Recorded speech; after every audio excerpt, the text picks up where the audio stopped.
Après la taxation des supports numériques, CD ou DVD notamment, la ministre de la Culture, Catherine Tasca, envisage de taxer tous les supports d'enregistrement, c'est-à-dire les ordinateurs, les consoles, les futurs décodeurs, ce qui n'est pas du goût des industriels. Enquête Daniel Wolfram et André Issera. Ce consommateur de cassettes était taxé depuis 15 ans sans qu'il ne le sache trop, mais depuis, la technique numérique permet le clonage de la musique ou des images à l'infini. Le gouvernement va donc taxer davantage ces nouveaux supports.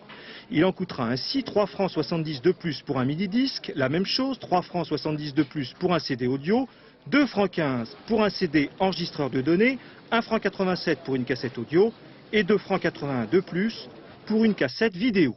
Mais la ministre de la Culture envisage de taxer maintenant tous les matériels d'enregistrement, ordinateurs, magnétoscopes, décodeurs, pour rétribuer les auteurs, les artistes et les producteurs.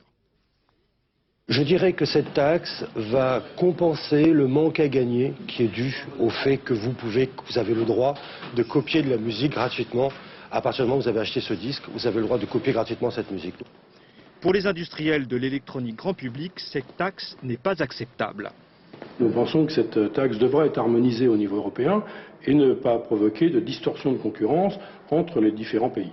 À savoir que, par exemple, une taxe sur les ordinateurs en Allemagne est d'environ 200 francs. Or, aujourd'hui, dans les premières discussions au sein de la Commission, on parle en France d'une taxe qui serait entre 600 et 1000 francs. Cette nouvelle taxe n'est pas admise non plus par les grands de la distribution.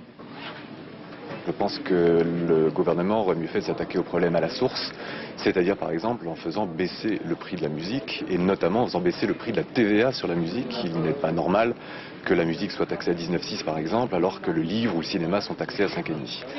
Mais nul ne sait précisément combien rapporterait cette nouvelle redevance. Peut-être 1 milliard de francs, la moitié pour les auteurs-compositeurs, l'autre moitié pour les chanteurs et la production.